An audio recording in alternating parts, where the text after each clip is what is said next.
variabel dan hipotesis, ya. Langsung saja saya mulai untuk materinya, untuk variabel dan hipotesis.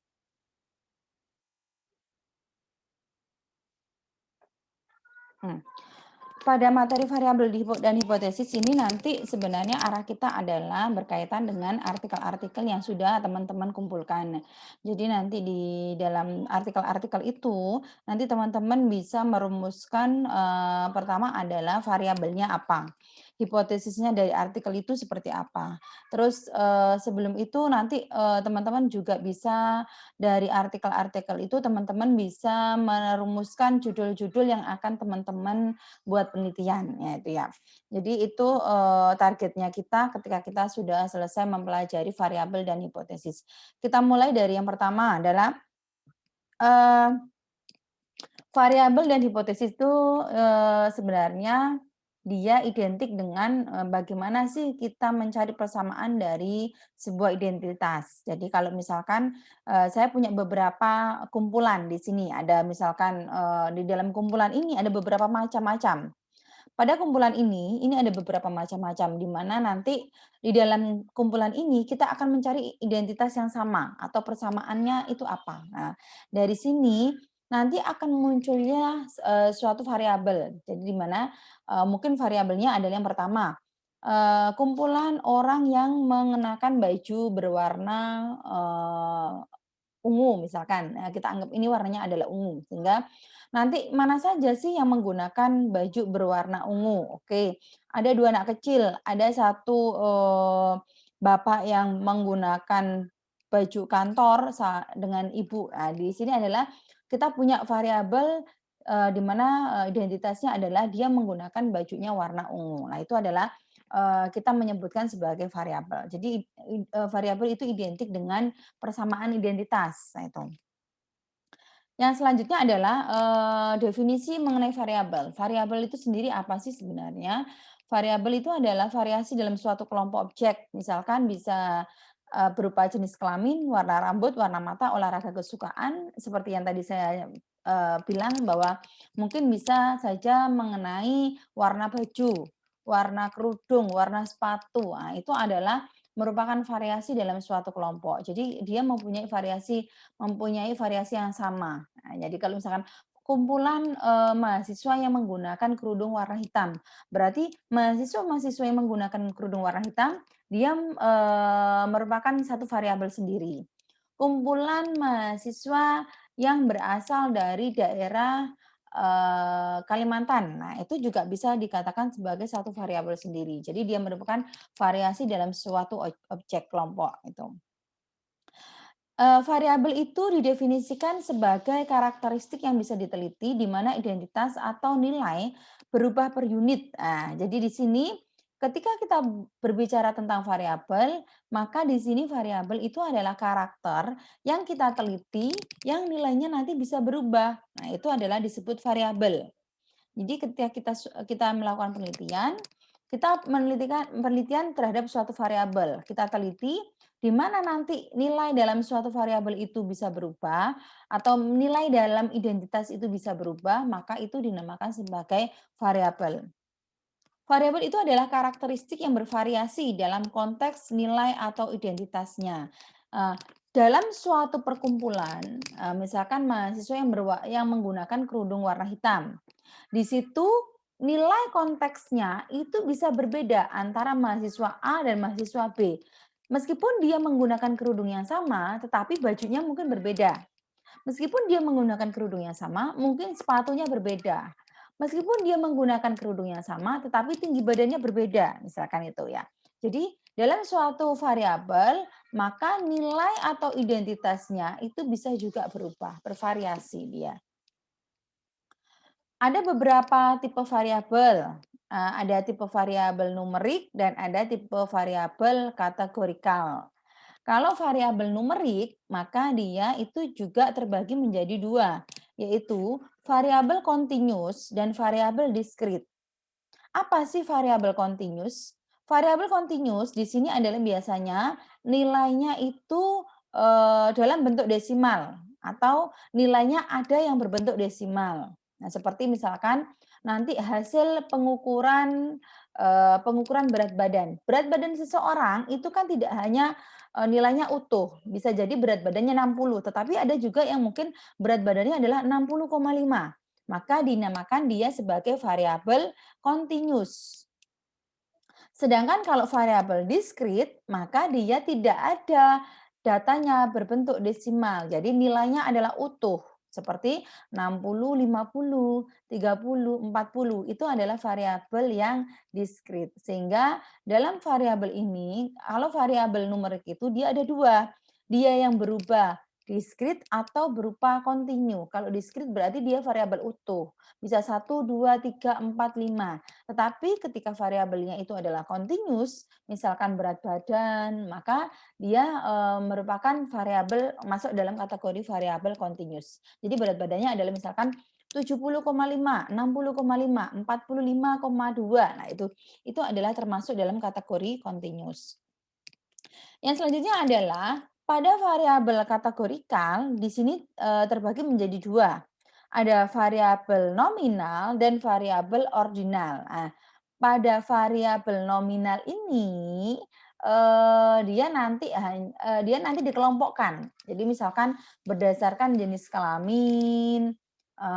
Jadi variabel kategorikal ini nanti adalah variabel-variabel yang bisa dikategorikan, misalkan jenis kelamin, peringkat. Nah, itu. Nah, jadi variabel ini juga terdiri dari dua, ada yang ordinal dan ada yang nominal. Kalau yang ordinal, maka di sini dia masuk dalam kategori dia dikelompokkan tetapi tidak diperingkatkan. Kalau yang nominal dia dikelompokkan tetapi diperingkatkan. Nah, itu.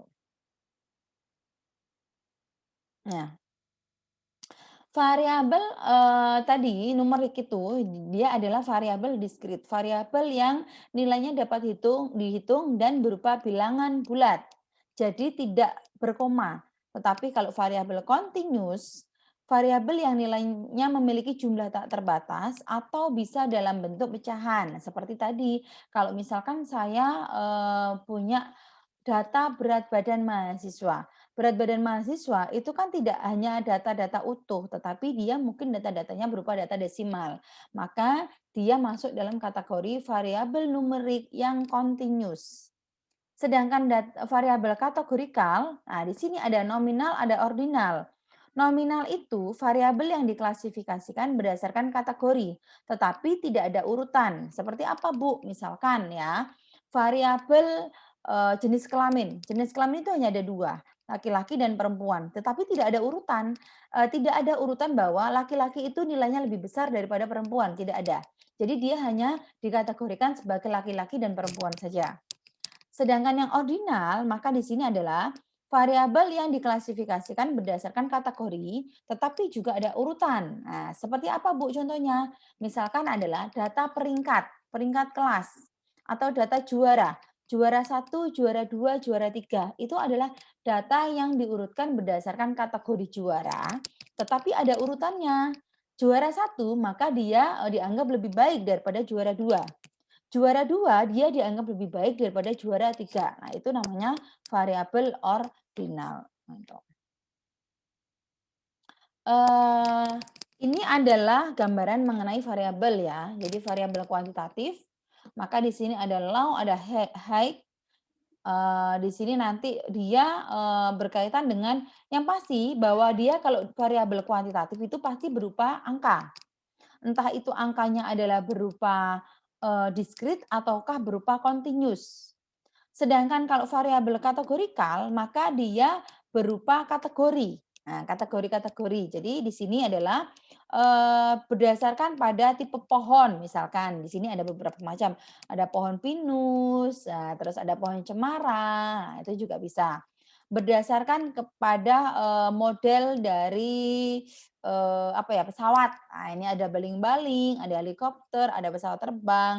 Nah, ini berdasarkan pada model binatang. Nah, jadi ini kan ada binatang binatang buas, mungkin juga binatang apa ya, binatang mamalia. Nah, itu adalah variabel-variabel kategori. Jadi ini bedanya antara variabel continuous dengan variabel discrete. Nah ini. Nah, kalau variabel continuous itu maka dia berupa, angka nilainya, tetapi kalau variabel discrete maka dia berupa kategori. Kategori nanti kita bisa buat menjadi beberapa, angka. Misalkan, hewan mamalia kita beri kode 1, hewan binatang buas kita beri kode 2. Jadi itu adalah variabel kategori, gitu.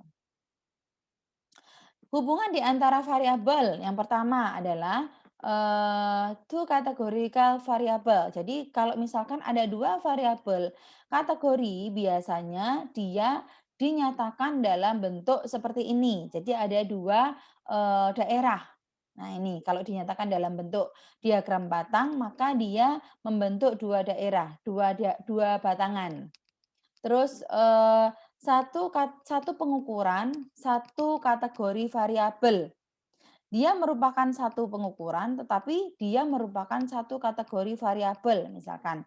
Jadi, dia adalah variabel yang sama dengan menggunakan satu pengukuran. Nah, bisa menggunakan box plot seperti ini ya.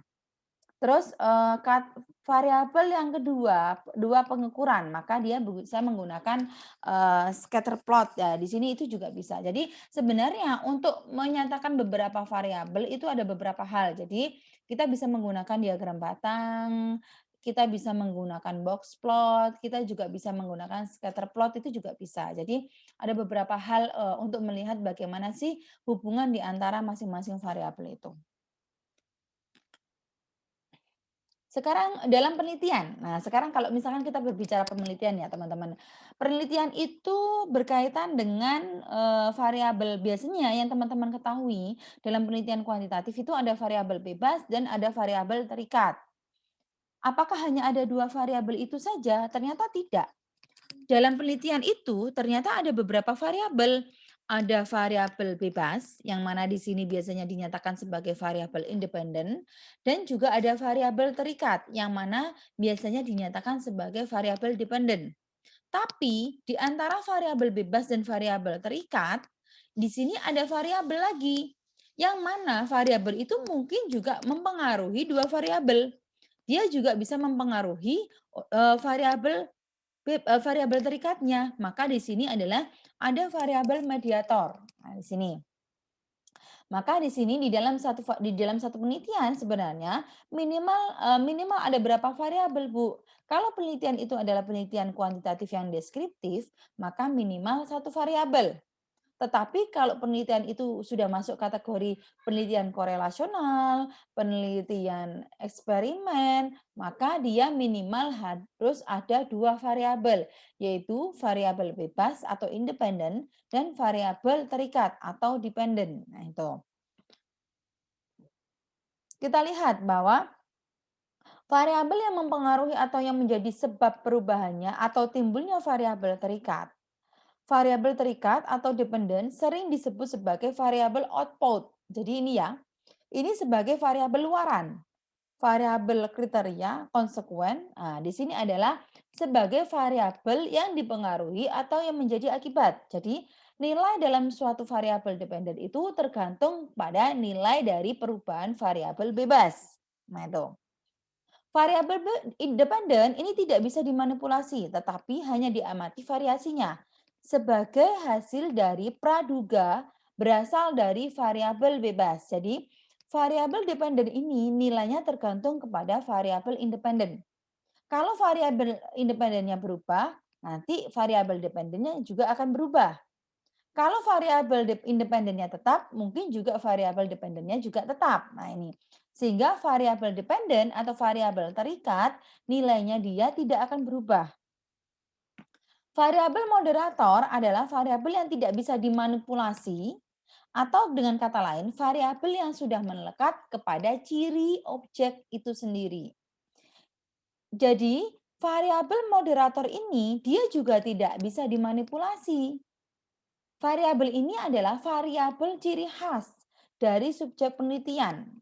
Nah, jadi karena di sini dia variabel ciri khas, maka dia punya ciri tertentu yang merupakan mediator untuk mendukung variabel dependen. Nah, itu adalah variabel moderator. Jadi kalau variabel independen itu adalah nilainya nanti berubah. Kalau nilainya berubah, maka nilai variabel independen itu akan mempengaruhi variabel dependen.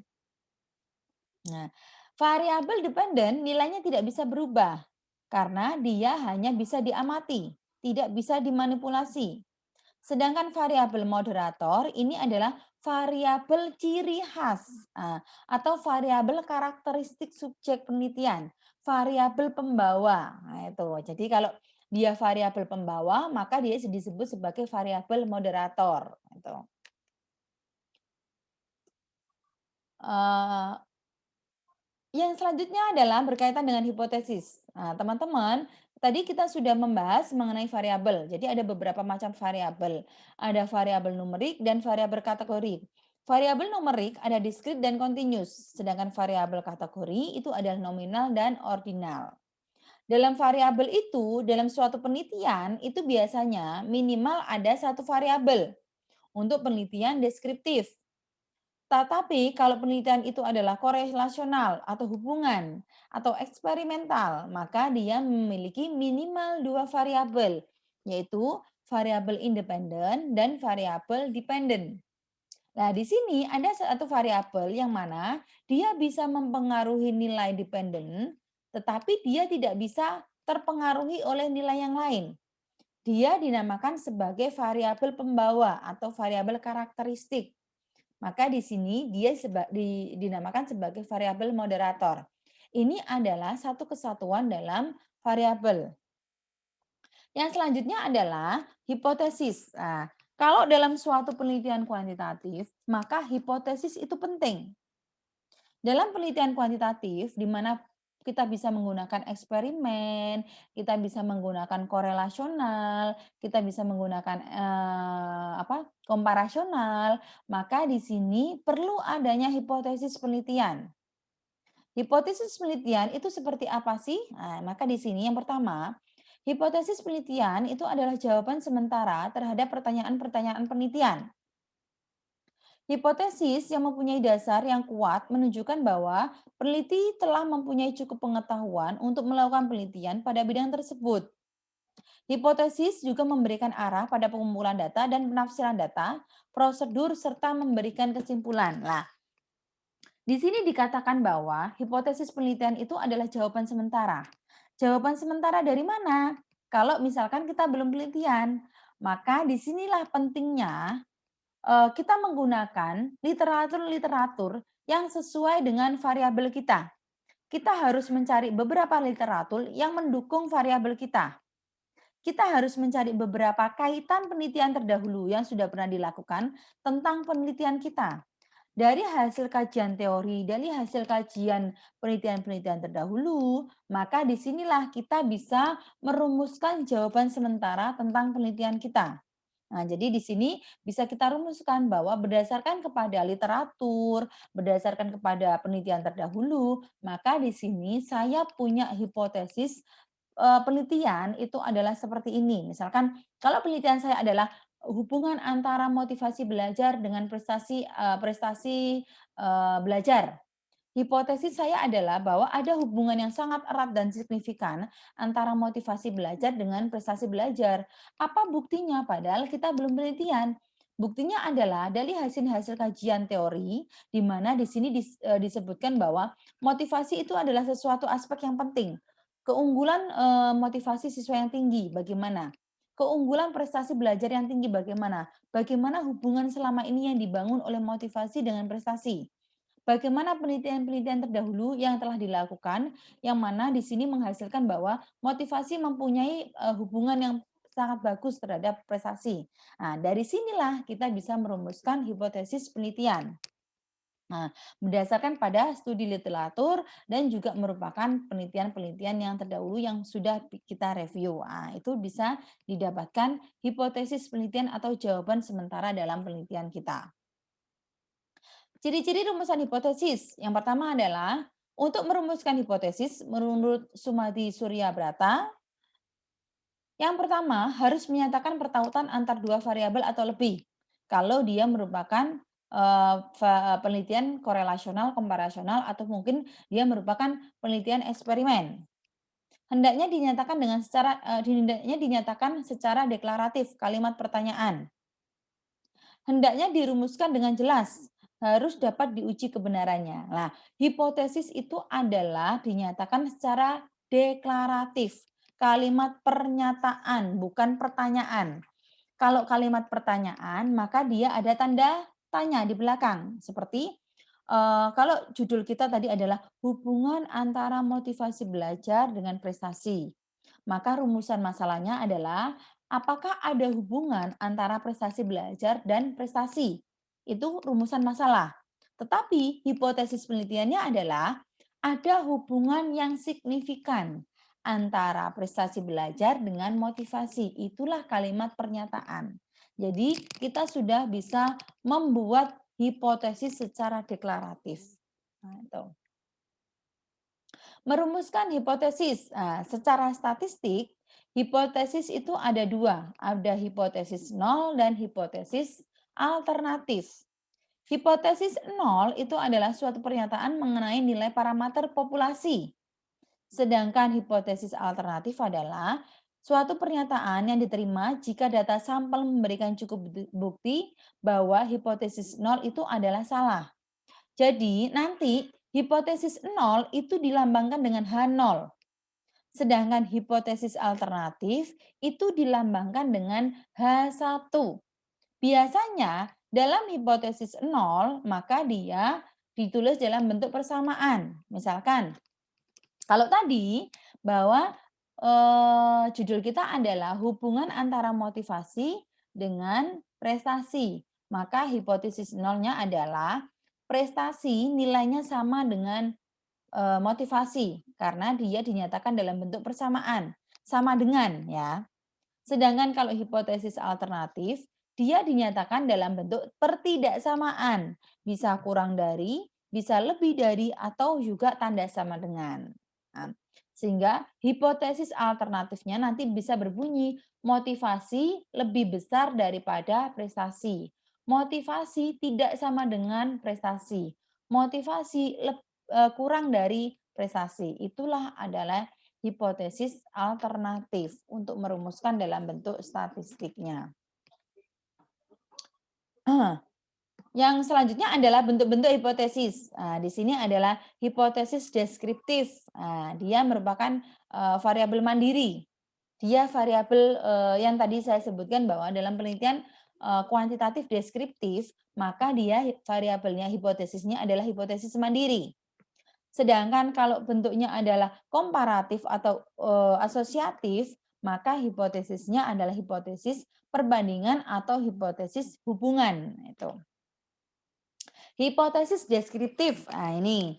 Jadi, hipotesis deskriptif adalah dugaan tentang nilai suatu variabel mandiri tidak membuat perbandingan atau hubungan. Contohnya adalah, kalau saya punya rumusan masalah, seberapa tinggi daya tahan lampu merek X, seberapa tinggi produktivitas padi di Kabupaten Klaten, seberapa lama daya tahan lampu merek A dan merek B, seberapa baik gaya kepemimpinan kepala sekolah di lembaga X. Ini adalah rumusan masalah untuk penelitian-penelitian deskriptif karena kita hanya menggunakan satu variabel. Untuk yang pertama, variabelnya adalah daya tahan lampu merek X. Untuk yang kedua, variabelnya adalah produktivitas padi.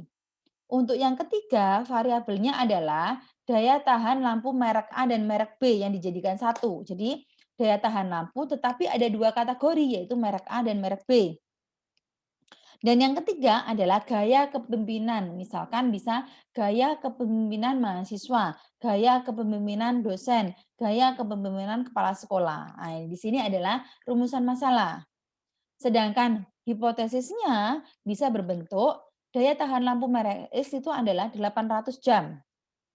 Produktivitas beras di Kabupaten Klaten itu adalah 8 ton per hektar. Daya tahan lampu merek A 450 jam, daya tahan lampu merek B 600 jam.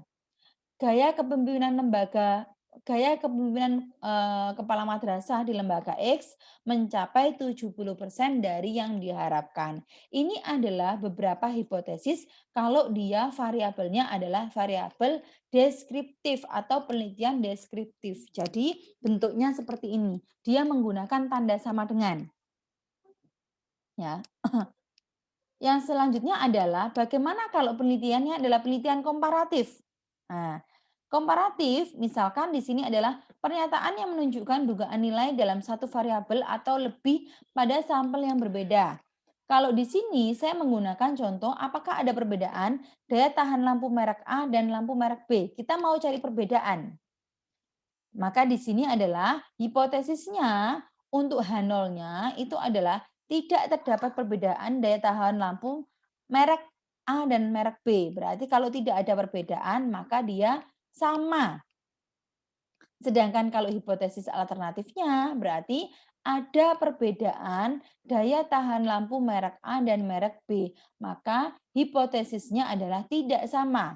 Oh ya, untuk hipotesis alternatif boleh ditulis H1 atau HA. Nah, itu. Jadi H0 itu adalah untuk hipotesis 0, H1 atau HA itu adalah untuk hipotesis alternatif atau hipotesis 1. Nah, itu adalah biasanya yang digunakan dalam penelitian-penelitian. Sedangkan kalau hipotesis asosiatif di sini adalah hipotesis yang menunjukkan dugaan adanya hubungan atau pengaruh antar dua variabel atau lebih. Misalkan rumusan masalahnya di sini adalah adakah hubungan antara gaya kepemimpinan dengan efektivitas kerja kepala madrasah? Hipotesisnya adalah untuk hipotesis nolnya, maka dia dinyatakan sebagai tidak ada hubungan antara gaya kepemimpinan dengan efektivitas kerja untuk hipotesis nolnya ya. Nah, ini nanti bisa dinyatakan sebagai gaya kepemimpinan sama dengan efektivitas kerja. Nah, itu adalah untuk hipotesis asosiatif. Nah, sekarang bagaimana syarat-syarat untuk merumuskan hipotesis? Nah, yang pertama adalah kita harus merumuskan masalah terlebih dahulu. Karena dengan masalah nanti kita tahu judul penelitian apa. Kita tahu tujuan penelitian kita apa. Nah, itu. Kita harus menentukan atau menetapkan masalah yang akan diteliti sesuai dengan pertanyaan-pertanyaan atau fenomena di lapangan. Dengan merumuskan masalah, maka kita tahu arah tujuan kita. Nah, yang kedua, menetapkan hipotesis jadi permasalahan. Selanjutnya adalah menentukan hipotesis awalannya. Kita harus menentukan hipotesisnya terlebih dahulu. Hipotesisnya apa? Itu. Yang selanjutnya adalah kita harus mengumpulkan fakta-fakta yang bersifat relevan atau berhubungan dengan masalah yang akan diteliti. Jadi, dalam penelitian ini, setelah kita merumuskan hipotesis, maka kita mengumpulkan fakta-faktanya. Faktanya apa? Oh, faktanya adalah berupa kajian-kajian teori dan juga penelitian-penelitian terdahulu yang sudah didapatkan oleh peneliti. Nah, itu. Yang selanjutnya adalah setelah tahapan pengumpulan data secara objektif, maka kita selanjutnya adalah membandingkan fakta-fakta yang didapat apakah benar dengan data yang relevan. Kalau fakta-fakta yang tadi yang sudah kita dapatkan berdasarkan kajian teori dengan dan juga penelitian-penelitian terdahulu, sekarang kita harus mengumpulkan hipotesis untuk data kita. Nah, kita harus mengumpulkan data-data apa? Data-data yang dibutuhkan untuk merumuskan hipotesis penelitian kita. Jadi kita menghimpun data-data berdasarkan penelitian kita. Misalkan kita menghimpun menggunakan survei, kita menggunakan tes tulis, kita menggunakan angket. Nah, data-data yang sudah didapatkan itu sekarang dibandingkan apakah dia masuk ke dalam dia sesuai dengan fakta-fakta yang kita dapatkan berdasarkan pada kajian teori dan juga artikel yang sudah kita bahas. Nah, itu. Selanjutnya, pada tahap membandingkan, maka kita melakukan pengujian hipotesis. Dengan menggunakan uji-uji statistik, kita memasukkan nilai-nilai yang sudah kita dapatkan. Setelah itu, kita masukkan ke dalam uji statistiknya, maka kita dapatlah hipotesis itu sebagai nilai dugaan. Nah, Di tahap akhir adalah bahwa penerapan dari jawaban hipotesis yang sudah teruji kebenarannya melalui tahapan penelitian, di awal tadi kita bandingkan dengan beberapa ujinya. Kalau kita sudah menganalisis data, maka di tahap akhir kita bisa merumuskan bahwa hipotesis kita benar apa tidak. Itu adalah syarat-syarat dalam kita merumuskan hipotesis. Jadi, dimulai dari merumuskan masalah. Merumuskan masalah sudah, maka kita merumuskan hipotesisnya.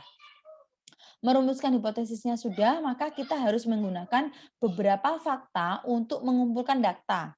Nah, jadi di sini ada beberapa nanti alat-alat yang digunakan untuk mengumpulkan data. Misalkan kita menggunakan angket, kita menggunakan tes tulis, kita menggunakan survei, misalkan seperti itu.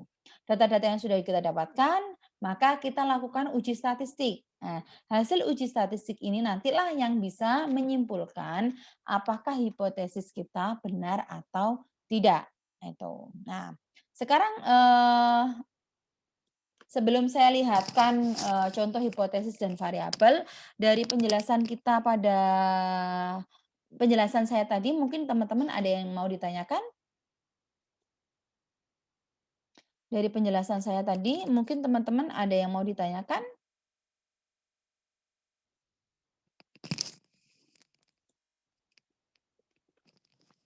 Suara saya terdengar jelas ya?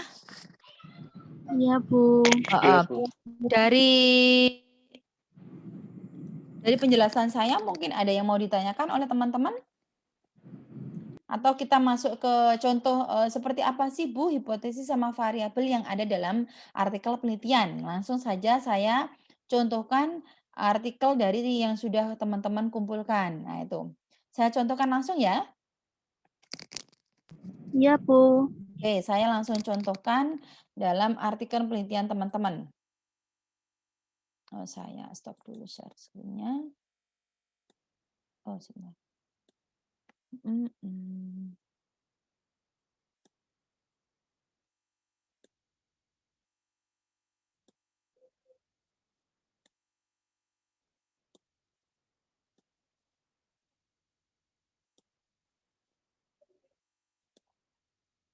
Oke, ini.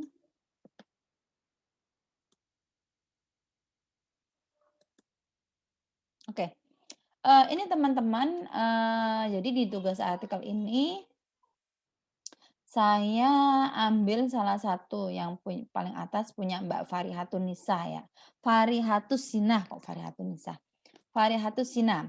Di Mbak Farihatus Sinah ini Mbak Fariha itu sudah memetakan. Jadi, beliaunya Mbak Fariha itu, dia sudah menggunakan 2 variabel. Yang satu adalah variabel pendidikan karakter dengan 3 artikel, yang satu adalah variabel minat belajar. Kelihatan tidak? Kelihatan teman-teman? Kelihatan, Bu. Kelihatan, Iya. oke. Sekarang kita lihat salah satu variabel, salah satu artikelnya Mbak Fariha. Saya klik di sini artikelnya ada peningkatan minat belajar siswa melalui pendampingan belajar di rumah. Ini berarti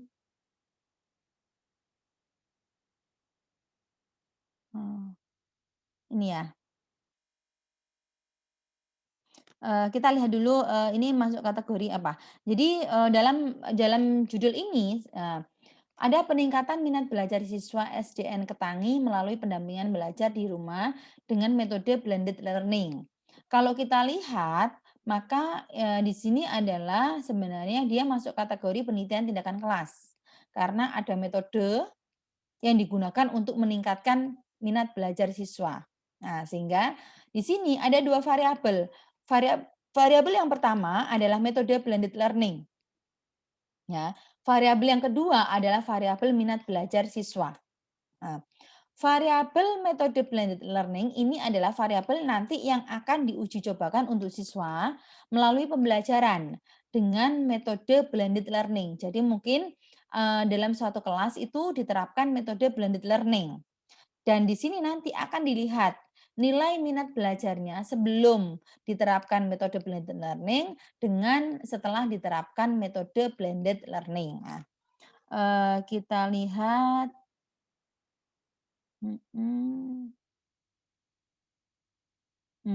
Di sini ya, dia ada perencanaan, dia ada pelaksanaan kegiatan, monitoring. Nah, ini.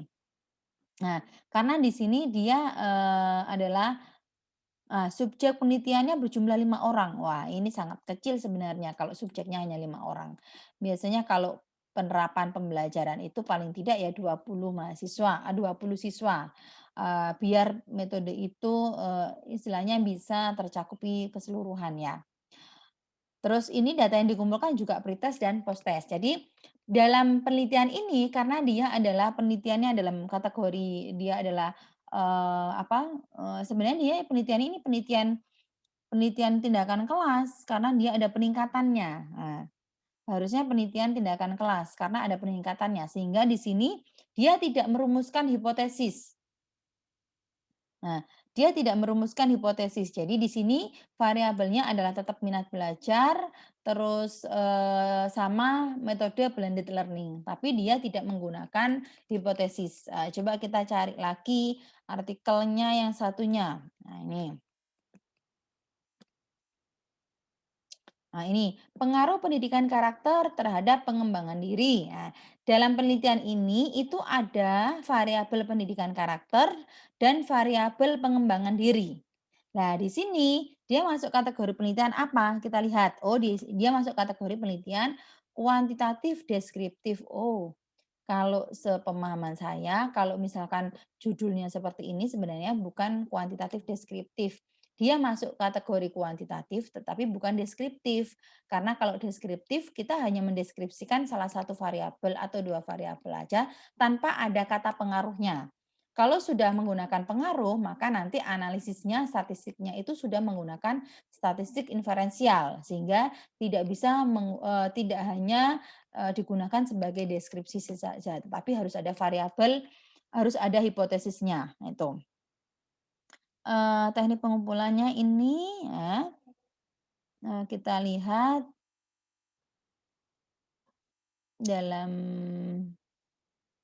metode penelitiannya. Nah, dia harusnya, bisa korelasional. Nah, ini karena dia pengaruh ya. Kalau pengaruh biasanya menggunakan korelasional. Nah, ini. Tapi di sini juga tidak ada perumusan hipotesis. Oke saya, kalau artikel biasanya memang tidak ada, jadi saya berikan contoh yang lain dulu. Saya bukakan, di bimbingan skripsi. Nah, Google Classroom yang bimbingan skripsi. Nah, sekarang saya contohkan katalog skripsi kuantitatif.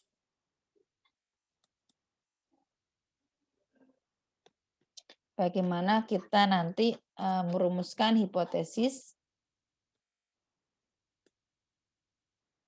Kebetulan ini kita jadi katalog-katalog skripsi itu, biasanya saya masukkan di Classroom untuk biasanya teman-teman atau mahasiswa bimbingan saya bisa melihat beberapa skripsi. Kebetulan karena skripsi di kampus kita itu belum online ya, jadi, belum bisa digunakan sebagai rujukan, yang mungkin rujukannya hanya masih masuk di, di perpustakaan, masih ya. Jadi nanti kalau misalkan skripsinya teman-teman kakak tingkat kalian sudah online, itu juga nanti bisa kita masukkan di katalog skripsi. Jadi di grup bimbingan skripsi saya itu ada, katalog skripsi yang mungkin bisa dijadikan sebagai pedoman teman-teman atau kakak tingkat kalian dalam menulis skripsi.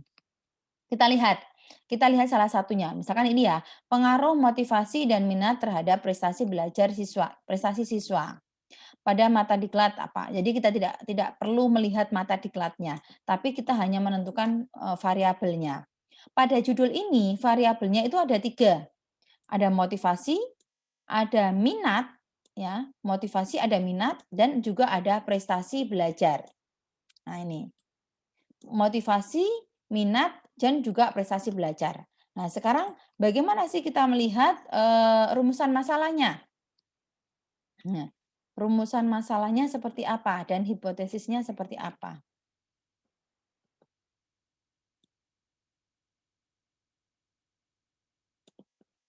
Rumusan masalahnya. Oke, ini. Rumusan masalah. Rumusan masalah adalah ini, apakah motivasi belajar berpengaruh terhadap prestasi siswa? Apakah minat belajar berpengaruh terhadap prestasi siswa? Apakah motivasi dan minat belajar secara bersama-sama berpengaruh terhadap prestasi siswa? Jadi, ini adalah rumusan masalah yang dibangun ketika judulnya adalah ini, pengaruh motivasi dan minat terhadap prestasi belajar ya. Ini judulnya. Nah, ini adalah judulnya yang saya blok, yang saya blok di sini adalah judulnya. Jadi, pengaruh minat dan motivasi terhadap prestasi belajar. Ini judulnya. Dari judul ini, maka muncul rumusan masalah. Berarti variabelnya kan di sini, variabel bebas di sini ada dua. Ada motivasi dan juga ada minat. Variabel bebasnya itu ada dua. Variabel independennya ada dua, motivasi dan juga minat. Sedangkan variabel terikatnya, maka dia ada satu, yaitu prestasi. Nah, kalau sudah begini, maka rumusan yang dibangun adalah, maka apakah variabel bebas yang pertama, yaitu motivasi, berpengaruh terhadap variabel terikat, yaitu prestasi. Yang kedua, apakah variabel bebas yang kedua, yaitu minat, berpengaruh terhadap prestasi, yaitu di sini variabel terikatnya prestasi. Sekarang yang selanjutnya adalah apakah variabel motivasi dan minat berpengaruh terhadap prestasi secara bersama-sama. Nah, berarti di sini ada apakah secara bersama-sama mereka berpengaruh. Nah, itu adalah variabel yang ketiga. Jadi di sini adalah penelitian korelasional karena di sini ada dua variabel yaitu motivasi dan minat yang bisa mempengaruhi prestasi belajar siswa. Nah, dari sini maka hipotesisnya, oh ini juga hipotesisnya tidak ada. Jadi harusnya kita rumuskan ya. Hipotesisnya itu harusnya hipotesis yang pertama untuk rumusan masalah yang pertama. Saya langsung berikan hipotesisnya karena di penelitian di skripsi ini ternyata juga belum ada hipotesisnya, maka saya langsung mencontohkan hipotesisnya.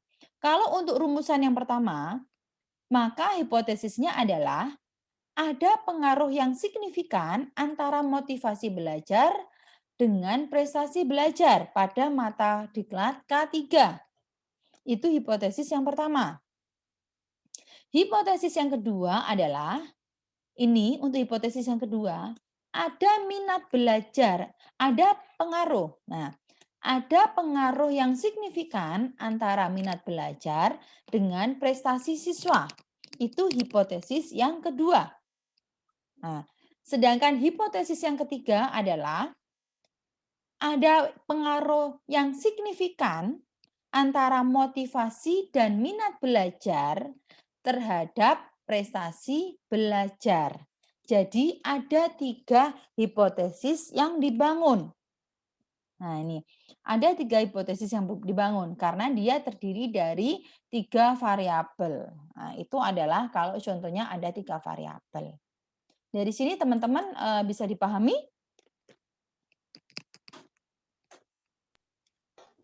Bisa dipahami mungkin, heeh? Bisa, Bu. Bisa. Jadi nanti gini, saya berikan gambaran lagi sebentar. Saya biar teman-teman kalau saya berikan gambaran dulu mengenai beberapa hipotesis ya.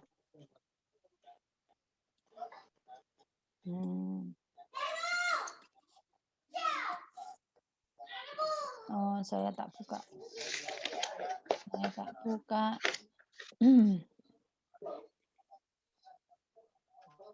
Oh, bentar.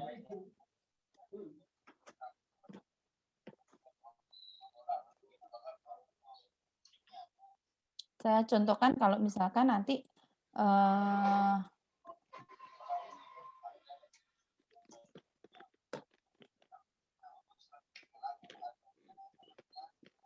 saya contohkan, ini sebentar. Saya contohkan bagaimana merumuskan hipotesisnya.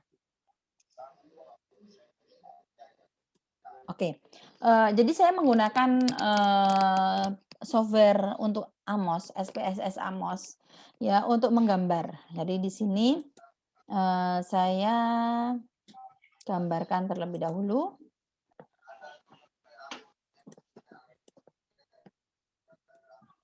Bagaimana nanti misalkan kita merumuskan hipotesis ya. Jadi kalau misalkan ada satu penelitian deskripsi ya, karena penelitian deskripsi itu terdiri dari satu variabel.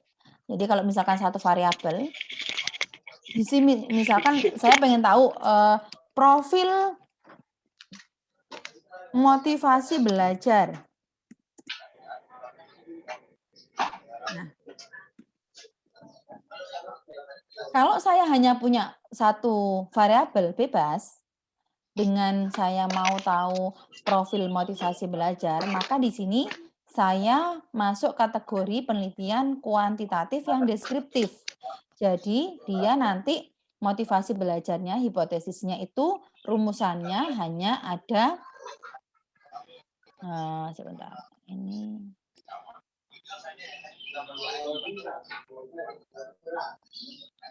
Oke. Rumusannya itu hanya ada satu. Jadi kalau misalkan saya punya motivasi belajar, maka rumusannya dia hanya ada satu. Hipotesisnya itu hanya ada satu. Jadi hipotesisnya itu bisa saja begini. Motivasi belajar siswa, motivasi belajar siswa rata-rata. Nah, ini begini. Rata-rata sama dengan 79 misalkan. Jadi ini adalah hipotesisnya. Kalau misalkan saya punya penelitian deskriptif. Nah, sekarang yang kedua, kalau saya punya penelitian, ini penelitian deskriptif ya. Penelitian deskriptif. Biar.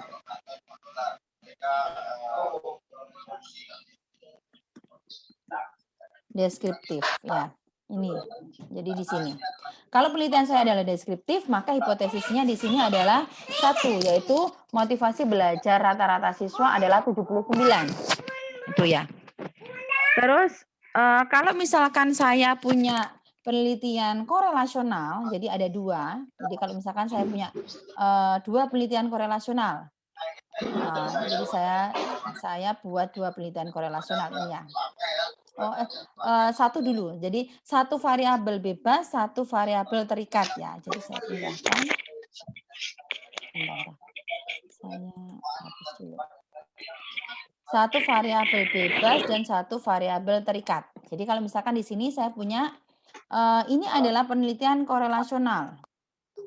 Ada motivasi belajar. Terus di sini ada prestasi belajar. Prestasi belajar. Pada motivasi belajar, di sini kalau misalkan saya punya judul ya, judul penelitian saya, jadi saya hapus yang atas. Nah, tadi saya punya judul. Saya punya judul penelitian. Judulnya adalah judul skripsi, misalkan ya. Judul skripsinya adalah hubungan antara motivasi belajar dengan prestasi belajar. Halo guys. Ya. Saya punya judul seperti ini, di mana variabel motivasi belajarnya di sini ini adalah X1-nya, X1. Jadi karena variabel bebas ya, variabel bebas itu biasanya dinyatakan dengan X. Jadi X-nya itu motivasi dan Y-nya adalah prestasi. Variabel terikat biasanya dinyatakan sebagai variabel Y. Nah, kalau dia seperti ini, maka arah hubungannya itu biasanya begini. Nah, seperti ini. Jadi kalau dia hanya terdiri dari satu variabel bebas dan satu variabel terikat, maka arah hubungannya seperti ini. Kalau judul skripsi saya adalah hubungan antara motivasi belajar dengan prestasi belajar. Di sini ada dua variabel. Yang satu adalah variabel belajar, motivasi belajar. Yang satu adalah variabel prestasi belajar.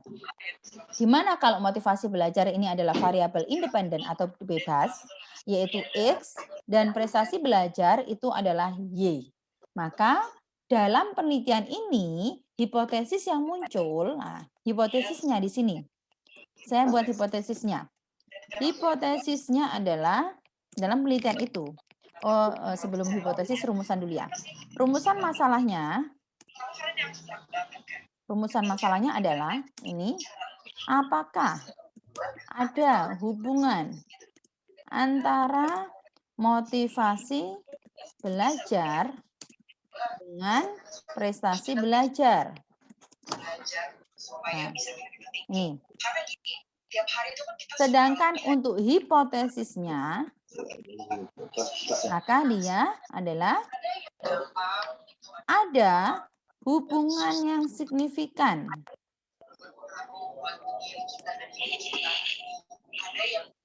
antara motivasi belajar dan prestasi belajar. Nih. Jadi ini seperti ini.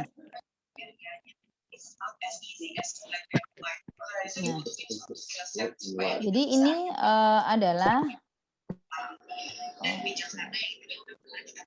Iya. Mau tanya. Iya, silakan. Bisa langsung tanya. Apakah jawaban dari hipotesis itu memang selalu signifikan gitu, Bu?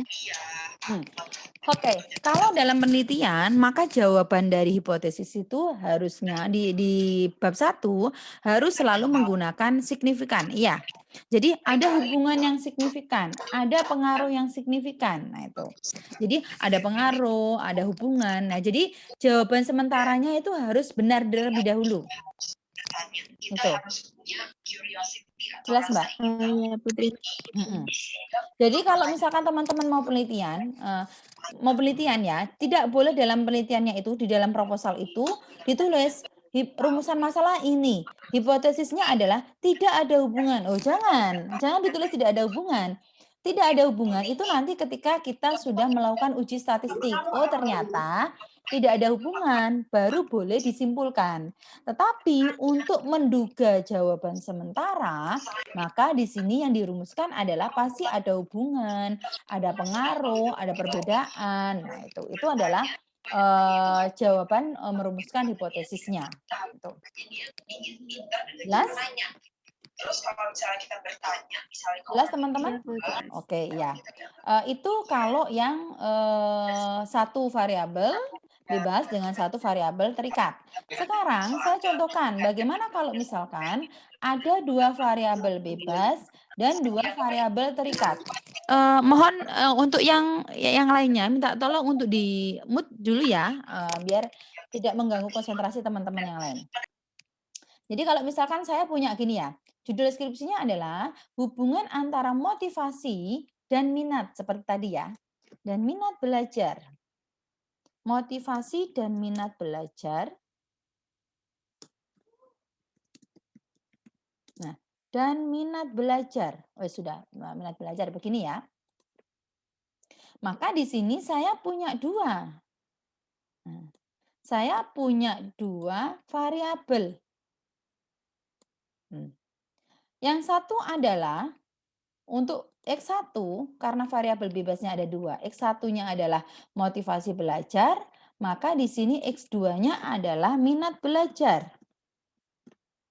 Minat belajar di sini sebagai X2 atau variabel bebas yang kedua. Nah, di sini saya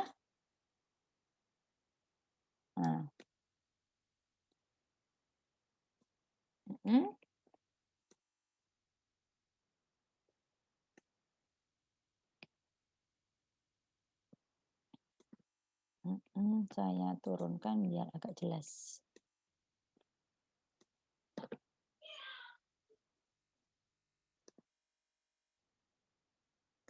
Ini tandanya ini pakai melengkung, enggak apa-apa ya. Biasanya pakai garis lurus juga boleh. Saya ubah.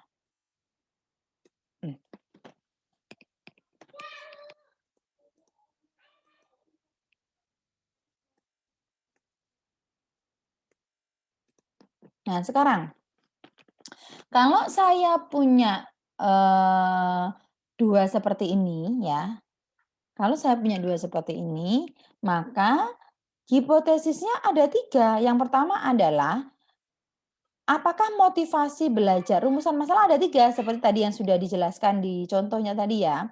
Rumusan masalah itu ada 3. Yang pertama adalah, apakah motivasi belajar itu dia, mmm, berhubungan dengan prestasi belajar untuk rumusan masalah yang pertama. Rumusan masalah yang kedua adalah, untuk variabel bebas yang kedua, apakah dia juga berhubungan dengan prestasi belajar? Yang ketiga, apakah motivasi dan prestasi secara bersama-sama ada hubungan dengan prestasi belajar. Jadi, itu ada 3 rumusan masalah, karena dia berkaitan dengan parsialnya. Nah, sehingga di sini ada 3 hipotesis yang dibangun ketika kita menambahkan satu variabel bebas ke dalam judul penelitian kita. Jadi yang pertama adalah masing-masing variabel dulu, X1 terhadap Y, X2 terhadap Y. Yang ketiga, maka di sini adalah X1 dan X2 terhadap Y. Nah, itu. Itu. Bunda dengerin Mas Bun. Itu. Bunda, Sebentar ya. Bunda dengerin Mas Bun. Bunda, Sebentar ya. lihat HP Bun. Ya. Bunda boleh lihat HP. Jadi itu pengertian hipotesis yang sudah jadi ini adalah kalau misalkan kita menambahkan satu variabelnya dalam variabel bebasnya, maka di sini kita punya 3 jenis hipotesis atau 3 jenis rumusan masalah. Nah, itu adalah gambaran kalau teman-teman nanti di dalam penelitiannya menggunakan seperti ini. Kalau dalam skripsi sih maksimal seperti ini tidak masalah. Tapi kalau misalkan teman-teman mau begini, Bu, bisa tidak kalau misalkan saya variabel Y-nya itu ada 2, boleh. 1 variabel bebas, 2 variabel Y juga boleh. Nah, itu gambarannya teman-teman, mungkin ada yang ditanyakan atau mungkin ada yang masih bingung? Kalau ini contoh yang kedua tadi. Jadi untuk merumuskan hipotesis, jadi kita tahu bahwa dalam penelitian ini ada 3 variabel, yaitu motivasi belajar, minat belajar, dan prestasi belajar. Sedangkan hipotesisnya itu juga ada 3. Ada hubungan antara motivasi belajar dengan prestasi, ada hubungan antara minat belajar dengan prestasi, ada hubungan antara motivasi dan minat belajar terhadap prestasi. Nah, ini ada parsialnya seperti ini ya, secara bersama-sama seperti ini. Itu materi variabel dan hipotesis kita pada pagi hari ini. Mungkin ada yang ditanyakan?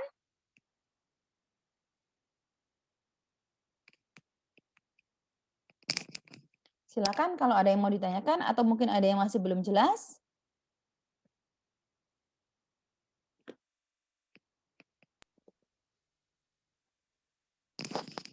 Tidak ada? Sudah cukup jelas semua untuk hari ini?